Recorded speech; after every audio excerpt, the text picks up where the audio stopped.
it depends on the area. In southern Argentina, I feel like there is less poverty. Well, I know there's less poverty than in northern Argentina, just because in northern Argentina it's hot.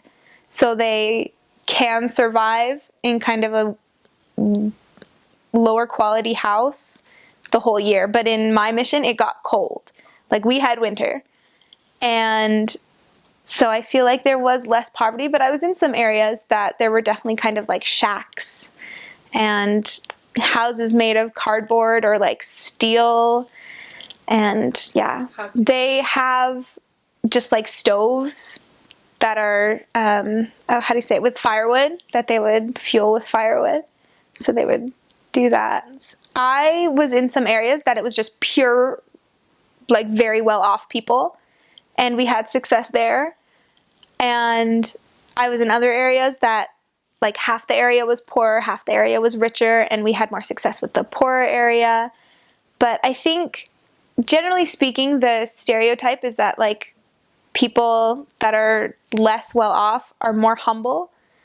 But we found both. We found kind of poorer people that were very prideful and that didn't want anything to do with us. And we found kind of more better off people who were very humble and wanted to learn and wanted to listen. Okay, standard of living is very different.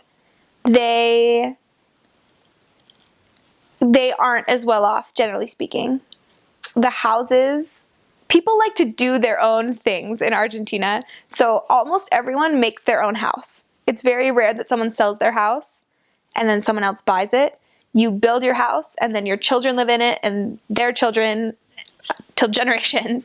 And so there are some that are a little poorly built and that still are completely function well and everything, but that maybe don't have, I don't know words about houses, but that don't have like pretty paint or that are just like don't have carpet.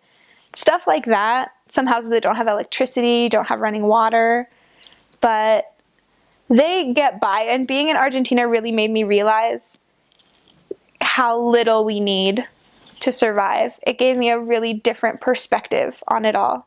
And when I got back home, I was like, my house is a mansion. It's so huge. The people, they're not as educated as here. It's not very common to go to kind of post-secondary education. There are lots of people that drop out of high school. It's just a common occurrence there, which is kind of sad. But they work a lot in construction. I knew a lot of people that did building. That kind of, they didn't go to school for it. They just learned through doing it. Lots of the women were like nannies for other people. Or they would clean houses for other people. Lots of the members that we knew or the investigators that we had, they would do that.